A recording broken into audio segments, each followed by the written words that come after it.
Hey guys, what is up? Austin here, aka Bowtie Guy 97. Today's video is one that I promised to do a while back when I first installed the Rough Country lift kit here on my 2004 Chevy Silverado. I said that I would do kind of a long-term review once it was a few months later and a few thousand miles. Well, it's about 4 months later and I've put 10,000 miles on this lift kit, and it's hard to believe that I've put that many miles on this truck since I first put it on there, but I do so much driving, it's not too hard to believe. But before we get started, as always, follow me over at Austin04_Z71. You know, they see when I post a video up, if I get a modification before I do it here on the YouTube channel. They see it first, you know, post if I'm going to be somewhere like a car meet, truck meet, this, that, and the other. Everyone sees it there on Instagram first. You can also DM me any questions you have, because sometimes the comments get lost here on YouTube. I don't see them.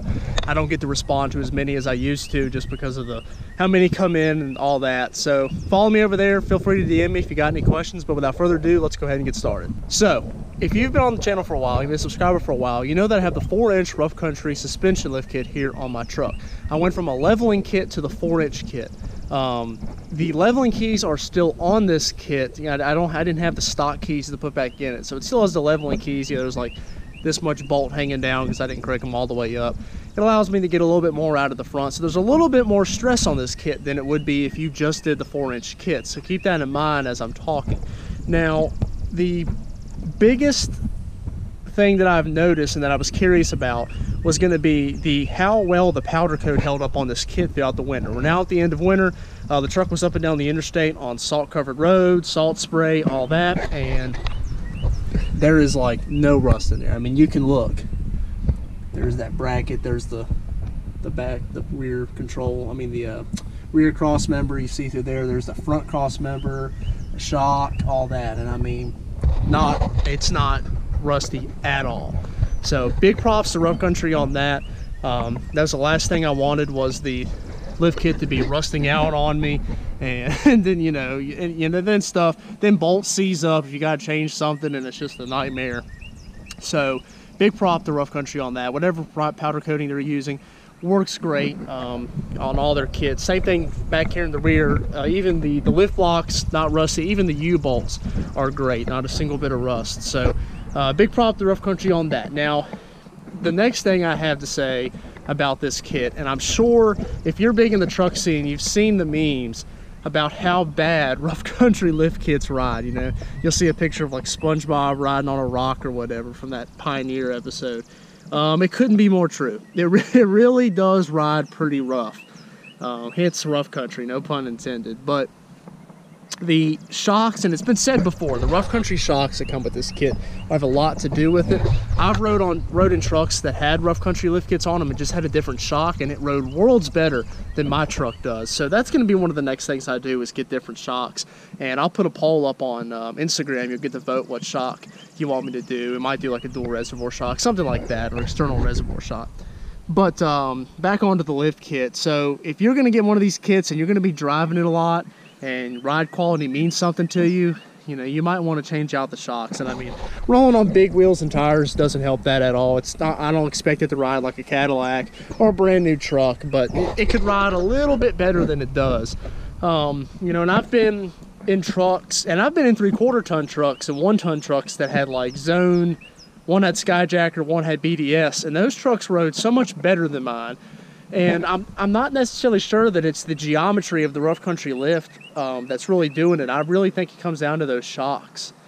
That has a lot to do with it. And then some of the way the stuff is designed could play some factor in that. But that's kind of the biggest thing, the biggest downfall of Rough Country. It does seem to ride a little rougher. I know I've watched a video on Custom Offsets. They kind of say that it feels a little looser. I've not really noticed that with this truck, but on a bigger truck and a bigger lift, I could understand how you could experience that. What I really want to get at today is, you know, we got 10,000 miles on the lift kit, and 4 months, that's highway. You've seen the video where I took it off-roading. That's towing. That's why I wanted to come back here to the trailers. I've towed the enclosed trailer a ton of times. I've put a ton of pallets in it before, probably 5,000 pounds. That camper over there weighs just over 6,000 pounds. I pulled it with the lift kit. The The boat weighs like 3,000, and that's coming in and out of the ramp. So, you know, people talk about the build quality of the Rough Country lift. Rough Country's made in America. It's engineered and designed and manufactured in Tennessee, actually. And I know that it is a cheaper brand, but unless you're doing extreme off-roading, I think Rough Country is going to do everything for you that you want it to do. If I was doing something crazier with this truck and I was going off-roading every weekend, up in the mountains, over rocks and all that, I would not have bought a Rough Country lift. I do not believe that the build quality is there for extreme off-roaders. And also, you know, maybe on a 3/4 ton truck, if you were hauling, you know, 8, 10, 12,000 pounds, I could see where you could kind of not really want to trust it. I'm not saying it would break apart on you, but I can understand people's concern on that. But know that if I've towed with it, it's not been a problem. I've off-roaded with it, didn't have a problem. I'm not easy on the truck really at all. It hauls stuff, tows stuff. I get on it, you know, I go through, you know, I'll run through a ditch, this, that, and the other, and I'm not worried about it. It doesn't concern me. The build quality is there for what you pay, and I've said it before, you get what you pay for with wheels, tires, lift kits, any modification you're going to do to your car or truck. You know, you get out of it what you put into it. And I think Rough Country is a good bang for the buck. I've heard a lot of people say that, and I could not agree more. I'm very happy with my 4-inch kit. Some people are like, why didn't you use 6-inch? Well, for the same reason I just talked about with towing and hauling stuff and working with the truck. Another 2 more inches, I just think it would have been too high. I didn't want to have to be dealing with that kind of height while trying to work out of this truck, and it's the only truck that I have, so, you know, to make a lot of money with it doing certain stuff, I can't have it sky high. You know, it kind of hinders my ability to work with it. So that's why I did the 4-inch. But yeah, the main point of the video is the Rough Country lift kit has been great. 10,000 miles on it, not a single problem. The only thing, and I don't necessarily know if this had something to do with Rough Country, but the driver's side torsion bar. I was under here greasing ball joints and tie rods and all that, and I noticed that the torsion bar was slid too far forward. Like, it was way in there, you know, and it was about to come out of the key. And the passenger side was fine, and we definitely didn't install it like that.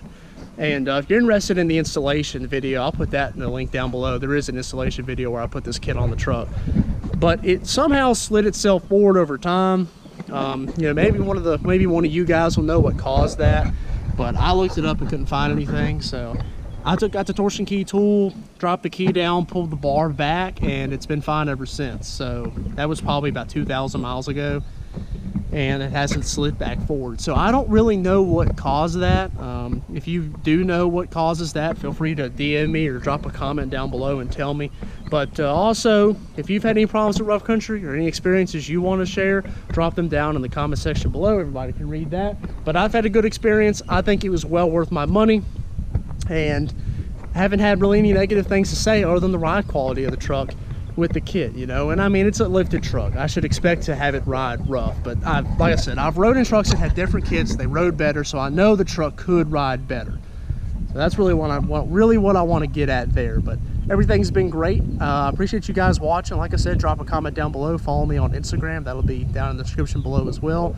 Hit me a DM if you've got any questions about the truck, or you know, if you got a question. There's a lot of videos on my channel that'll answer a lot of questions. I know I'm constantly sending links to people, you know, where I've done a video on their question. There's a lot in the channel now, so it's kind of hard to find them. So I understand that. But yeah, feel free to DM me.